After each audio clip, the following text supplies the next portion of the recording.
Hello everyone. आज हम UP TGT art का नया बैच स्टार्ट करने जा रहे हैं। इसमें आपको बिल्कुल शुरुआत से पढ़ाया जाएगा और यहाँ पे आपको याद भी करवाया जाएगा। सबसे पहले हम संपूर्ण पश्चिम की कला को पढ़ाएंगे। तो चलिए शुरुआत करते हैं। सबसे पहले हम ये जानने का प्रयास करेंगे कि ये संपूर्ण पश्चिम की कला का मतलब क्या है। इसे इंग्लिश में वेस्टर्न आर्ट भी कहते हैं और हिंदी में पाश्चात्य कला भी कहते हैं और पश्चिम की कला भी कहते हैं। हम कला पढ़ने वाले हैं, लेकिन कहाँ की कला पढ़ने वाले हैं? संपूर्ण पश्चिम की, यानी पश्चिमी देशों की। इसके कहने का सेंस क्या है, इसे समझने के लिए हम पूरे विश्व के मैप को देखेंगे। जैसा कि आपको पता है कि पूरे विश्व में कुल 7 महाद्वीप हैं। एक है एशिया महाद्वीप, यूरोप महाद्वीप, अफ्रीका महाद्वीप, उत्तरी अमेरिका, दक्षिणी अमेरिका, ऑस्ट्रेलिया और अंटार्कटिका। और हम किस महाद्वीप में रहते हैं? तो एशिया महाद्वीप में रहते हैं, यानी हमारा जो देश भारत है वो इसी महाद्वीप में यानी एशिया महाद्वीप में है। तो एशिया महाद्वीप के अगर आप पश्चिम में देखिए तो आपको यूरोप दिख रहा होगा, अफ्रीका दिख रहा होगा, उत्तरी अमेरिका दिख रहा होगा, दक्षिणी अमेरिका दिख रहा होगा। ठीक है, यानी कि ये जो महाद्वीप है, इस महाद्वीप के हमें कला के बारे में पढ़ना है, यानी कि पश्चिमी महाद्वीप कह सकते हैं। ठीक, तो मैक्सिमम जो हमें कला देखने को मिलता है वो यूरोप वाले से देखने को मिलता है, इसीलिए टॉपिक का नाम पड़ा है, कह सकते हैं कि यूरोपीय कला या फिर वेस्टर्न आर्ट। यानी कहने का मतलब पश्चिमी देशों की कला हमें टोटल पढ़नी है, इसीलिए टॉपिक का नाम है पश्चिमी देशों की कला या पाश्चात्य कला या वेस्टर्न कला कहा जाता है। ठीक है, तो चलिए ये आप समझ चुके होंगे। अब यहाँ पे हम कुछ टाइमिंग देखेंगे। ठीक है, अब हम पढ़ने वाले हैं यूरोप की कला, यानी कि यूरोपीय काल की। ठीक है, यहाँ पे एक वर्ड है प्रागैतिहासिक, यानी हमें जो टॉपिक पढ़ना है यूरोपीय प्रागैतिहासिक काल के बारे में पढ़ना है। अब यहाँ पे एक शब्द है प्रागैतिहासिक, अब इसे आपको समझना होगा। अब इसे समझने के लिए हम एक फिर से डायग्राम लेते हैं। यहाँ पे हम भारत की पूरी बात कर रहे हैं, पहले हम भारत की बात करें, हमें पढ़ना तो वेस्टर्न आर्ट का है, पहले हम भारत के अकॉर्डिंग देखते हैं। तो जैसा कि आपको पता है कि इतिहास बहुत लंबा चौड़ा है। ठीक है, और इतिहास आप अच्छे से पढ़ सकें और एक टीचर अच्छे से पढ़ा सके, इसलिए इस इतिहास को 3 पार्ट में डिवाइड कर दिया गया। एक होता है प्रागैतिहासिक काल, एक होता है आद्य ऐतिहासिक काल और एक होता है ऐतिहासिक काल। इसके कहने का मतलब क्या है? तो सबसे पहले आप ये जान जाइए कि जैसे आज की डेट में क्या चल रहा है, 2022। तो 2022 आपको दिख रहा है, तो कभी तो सन 2020 भी रहा होगा। तो आप कहेंगे हाँ बिल्कुल रहा होगा। तो आपको समझना है, अगर सन 2020 रहा होगा तो कभी तो सन 1900 भी चला होगा, कभी तो सन 1800 भी चला होगा, है ना। तो कभी तो सन 500 ईस्वी भी रहा होगा, कभी तो सन 100 ईस्वी भी रहा होगा, कभी तो 1 ईस्वी चला होगा। तो अब यहाँ पे आपको समझना ये बात है कि जो ईसा मसीह जी का जो जन्म हुआ है उसको हम एक आधार मानते हैं डेट के निर्धारण के लिए। ठीक, ईसा मसीह जी का जन्म हुआ, उसे मान लीजिए हमने 0.0 मान लिया। ठीक, अब जब ईसा मसीह जी 1 साल के हुए तो उनके डेट को बोला गया 1 ईस्वी बोला गया, मतलब 1 ईस्वी मतलब ईसा मसीह के जन्म के आगे 1 साल। जब वो 2 साल के हुए तो डेट हो गया 2 ईस्वी। ठीक है, फिर आज की डेट में क्या चल रहा है, 2022 चल रहा है, यानी 2022 ईस्वी चल रहा है। यानी 2022 बोलने का मतलब है कि ईसा मसीह से हम आगे हैं, ईसा मसीह के जन्म से हम 2022 साल आगे चल रहे हैं। तो जो ईसा मसीह का जन्म अगर इस पॉइंट पे हुआ है यानी 0 वाले पे, तो इनके पहले भी तो दुनिया रही होगी। तो आप कहेंगे हाँ बिल्कुल रही होगी। तो इनके पहले की जो दुनिया रही होगी, मान लीजिए अगर हम 1 साल पीछे जाते हैं तो इसको एक नाम दिया गया और एक ईसा पूर्व बोल दिया गया, मतलब कि एक ईसा मसीह के जन्म से पहले के 1 साल पहले के लोग, है ना।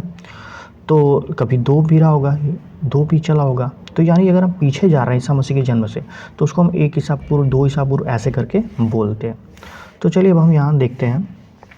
अब जो इतिहास उसको 3 पार्ट में डिवाइड कर दिया गया, प्रागैतिहासिक काल, आद्य ऐतिहासिक और ऐतिहासिक।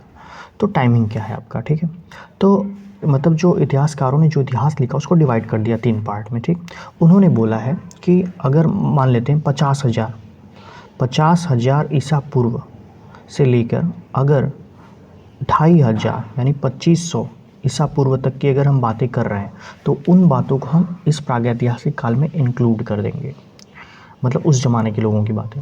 और अगर हम 2500 ईसा पूर्व से लेकर 600 ईसा पूर्व तक की बातें कर रहे हैं तो उन बातों को हम आद्य ऐतिहासिक काल में इंक्लूड करेंगे। और अगर 600 ईसा पूर्व से लेकर अगर 1947 जब तक हमारा देश स्वतंत्र हुआ तब तक की अगर हम बातें इंक्लूड करते हैं तो उसको हम ऐतिहासिक काल में इंक्लूड कर देंगे। तो कहने का मतलब क्या, ये भारत के इतिहास के बारे में आपको बताया जा रहा है।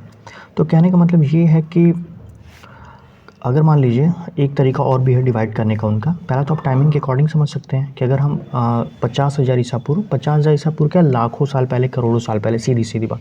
लेकिन हम एक पॉइंट मान के चल रहे हैं, ठीक है, क्योंकि हमें लास्ट वाला किसी भी नंबर का अगर हम आपसे पूछे लास्ट वाला नंबर क्या, तो आप नहीं बता पाएंगे, है ना। एक करोड़ अरब खरब तक जाएंगे, लेकिन जो लास्ट नंबर वो आपको पता नहीं है। तो इसीलिए हम कह सकते हैं यहाँ पे अगर हम प्रागैतिहासिक काल एग्जैक्ट टाइमिंग की बात करें तो हम बोलेंगे अज्ञात से लेकर, क्योंकि हमें लास्ट वाला पॉइंट नहीं पता, अज्ञात से लेकर 2500 ईसा पूर्व तक का जो टाइम है उसको हम प्रागैतिहासिक काल में इंक्लूड कर दिए। तो ये तो रहा टाइमिंग के अकॉर्डिंग।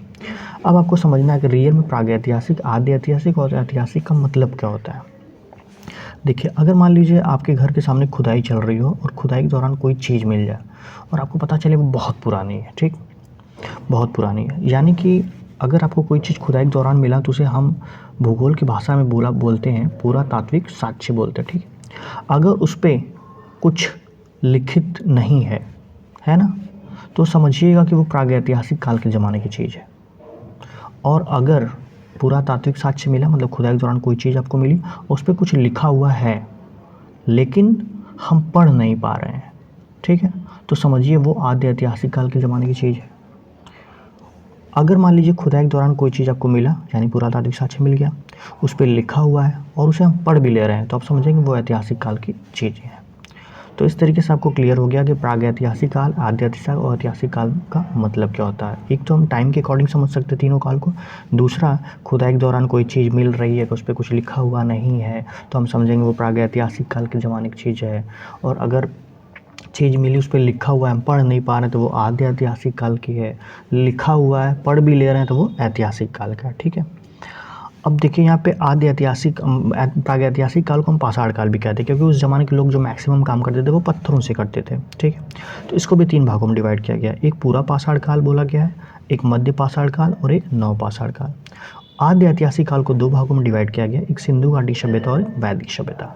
ये तो रहा भारत का इतिहास, लेकिन हम पढ़ रहे हैं वेस्टर्न आर्ट का, तो हम चलते हैं वेस्टर्न आर्ट पे। देखिए जो वेस्टर्न आर्ट है, यानी कि यूरोप की बात कर रहा हूँ मैं, यूरोपीय प्रागैतिहासिक काल। प्रागैतिहासिक वर्ड का मतलब आप समझ चुके हैं। प्रागैतिहासिक काल का मतलब खुदाई के दौरान आपको कोई चीज़ मिली है, उस पर कुछ लिखा हुआ नहीं है, ठीक है, तो यानी वो किस ज़माने का, प्रागैतिहासिक ज़माने का, ठीक। लेकिन हम यूरोप की बात कर रहे हैं, भारत की बात नहीं कर रहे हैं। तो जो यूरोपीय प्रागैतिहासिक काल है उसको भी 3 भागों में डिवाइड कर लिया गया। एक है पूरा पाषाण काल, एक मध्य पाषाण काल और एक है नव पाषाण काल, ठीक। तो पूरा पाषाण को इंग्लिश में कहते हैं पैलियोलिथिक एज, मध्य पाषाण काल को इंग्लिश में कहते हैं मेसोलिथिक एज, नव पाषाण को कहते हैं नियोलिथिक एज। अब आपको टाइमिंग भी याद करना होगा। जो पूरा पाषाण काल है उसकी टाइमिंग है 50,000 ईसा पूर्व से लेकर 15,000 ईसा पूर्व तक, और जो मध्य पाषाण काल है वो 15,000 ईसा पूर्व से लेकर 10,000 ईसा पूर्व तक, और जो नव पाषाण काल है वो 10,000 से लेकर 5,000 ईसा पूर्व तक। लेकिन कुछ लोगों का मानना है कि 10,000 से लेकर 3500 ईसा पूर्व तक को हम नव पाषाण काल में रखेंगे। अब जो पूरा पाषाण काल है उसको 2 भागों में डिवाइड किया गया है, पूरा पाषाण काल, एक मध्य पूरा पाषाण काल। तो जो पूरा पाषाण काल उसकी टाइमिंग रखा गया 50,000 से लेकर 35,000 ईसा पूर्व। जो मध्य पूरा पाषाण काल है उसका 35,000 से लेकर 15,000 ईसा पूर्व। अब यहाँ पे आपको एक पॉइंट दिमाग में बैठा लेना है कि जो नव पाषाण काल की जो टाइमिंग है वो 10,000 से लेकर 5,000 ईसा पूर्व तक है। यानी जो भी आपको कला देखने को मिलेगा वो नव पाषाण काल के ही ज़माने का देखने को मिलेगा, इसलिए आपको नव पाषाण को दिमाग में बैठा लेना है। चलिए अब यहाँ देखते हैं, यानी यूरोप के अगर हम प्रागैतिहासिक काल की बात करें तो उसकी टाइमिंग क्या है, 10,000 से लेकर 5,000 ईसा पूर्व तक। लेकिन अगर हम भारत की बात करते हैं, भारत के प्रागैतिहासिक काल की बातें करते हैं आर्ट के अकॉर्डिंग, तो उसकी टाइमिंग है 10,000 से लेकर 3500 ईसा पूर्व तक। आर्ट के अकॉर्डिंग टाइमिंग देखा जा रहा है, ठीक है, ये जो इतिहास अभी चल रहा था उसके अकॉर्डिंग नहीं। तो क्वेश्चन पूछता है आपसे कि पश्चिमी कला कितने वर्ष प्राचीन है, तो आपका आंसर होगा 7,000 वर्ष। कैसे, हम 2022 में चल रहे हैं, ठीक है, यानी 2000 ये हो गया और 5,000 ईसा पूर्व पहले के बता रहा है, तो दोनों को इंक्लूड करके कितना आएगा, 7,000। यानी जो पश्चिमी कला है वो आज से कितना प्राचीन है, तो बोलेंगे 7,000 वर्ष। लेकिन जब भारत की कला पूछेगा कितना वर्ष प्राचीन है, तो आपका आंसर होगा 5,000। क्यों, क्योंकि 2022 में हम चल रहे हैं, 2000 ये हो गया और 3,000 उसका मिनिमम टाइम था ही, तो 3 और 2 मिला कितना हो गया, 5, यानी 5,000 ईसा पूर्व। चलिए अब स्टार्ट करते हैं हम यूरोपीय प्रागैतिहासिक कला के बारे में कि आपसे क्या क्या क्वेश्चन पूछेगा, ठीक है। सबसे पहले आपसे क्वेश्चन पूछ सकता है कि यूरोपीय प्रागैतिहासिक कला का कालखंड क्या है, मतलब टाइमिंग क्या है उनका, ठीक। तो आंसर होगा 50,000 से 5,000 ईसा पूर्व। अब आपको याद कैसे होगा? ठीक है, आप समझिए यूरोपीय कला की मैं बात कर रहा हूँ। मान लीजिए यूरोपीय कला की कोई चीज़ आपको मिल जाए तो आप कहते हैं ना 50,000 रुपये दे दो मैं ख़रीद लूँगा, 5,000 रुपये दे दो, तो आप उसका रेट लगा रहे हैं कि 5,000 से लेके 50,000 तक भी वो देगा तो मैं ख़रीद लूँगा। ये याद करने का ट्रिक मैं आपको एक बता रहा हूँ, ठीक है। अगला क्वेश्चन है, यूरोपीय प्रागैतिहासिक कला का सबसे प्राचीन चित्र जो है वो कहाँ से प्राप्त हुआ है? तो आपका आंसर होगा इंडोनेशिया से प्राप्त हुआ।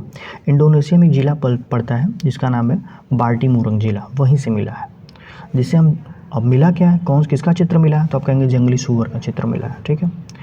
ये सन 2021 में भी जल्दी ही हाल ही में मिला है, ठीक है। इसके पहले कह सकता हूँ कि अल्टामीरा का जो गुफा का जो चित्र था उसको पुराना माना जाता था, लेकिन आज की डेट में आपका जो लेटेस्ट अपडेट है उसके अकॉर्डिंग क्या है कि सबसे प्राचीन चित्र पूरे विश्व के अकॉर्डिंग समझिए, है ना, भारत का भी नहीं, पूरे विश्व के अकॉर्डिंग वो इंडोनेशिया के ज़िले से जंगली सूअर का चित्र मिला है, उसी को सबसे प्राचीन चित्र माना जाता है। और देखिए इनके चित्रण का विषय क्या था, यानी जो ये जो चित्रकारी करते थे उनका थीम क्या था? वो था आखेट, ठीक है। आखेट का मतलब होता है शिकार करना। तो यूरोप प्रागैतिहासिक काल का, चाहे वो इंडिया का हो चाहे वो वेस्टर्न का हो, कहीं का भी हो, अगर वो चित्रण का विषय बोले तो आपका आंसर हमेशा और हमेशा आखेट होगा, ठीक। विशेषता क्या था यूरोपीय प्रागैतिहासिक कला की? विशेषता क्या थी? इनके जो चित्रण थे, इनके मतलब चित्रण करने का जो तरीका था वो तज्जड़ पद्धति में किया जाता था।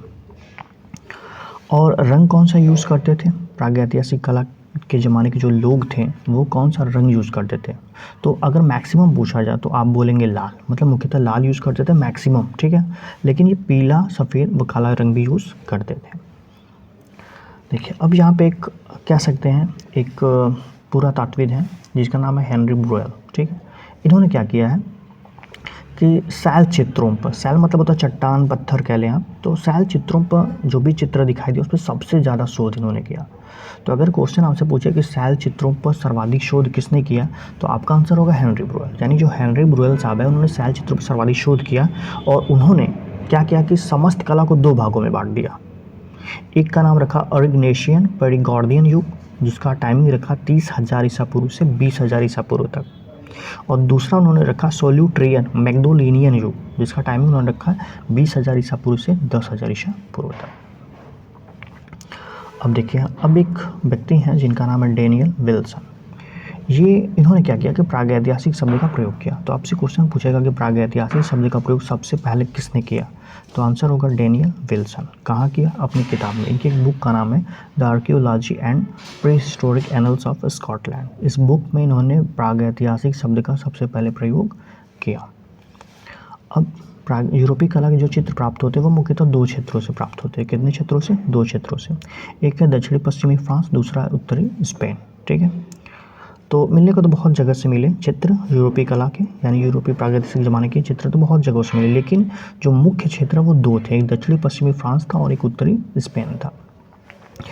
ओवरमायर एंड बर्किट साहब जो थे इन्होंने क्या किया कि इन दोनों क्षेत्रों को सम्मिलित कर दिया फ्रैंको कैटाब्रियन क्षेत्र में, यानी कि इन दोनों क्षेत्रों को उन्होंने नाम रख दिया, ऐसे समझिए फ्रैंको कैटाब्रियन क्षेत्र। तो आपसे क्वेश्चन पूछेगा कि दक्षिणी पश्चिमी फ्रांस और उत्तरी स्पेन को फ्रैंको कैटाब्रियन क्षेत्र में किसने रखा, तो आपका आंसर होगा ओवरमायर एंड बर्किट।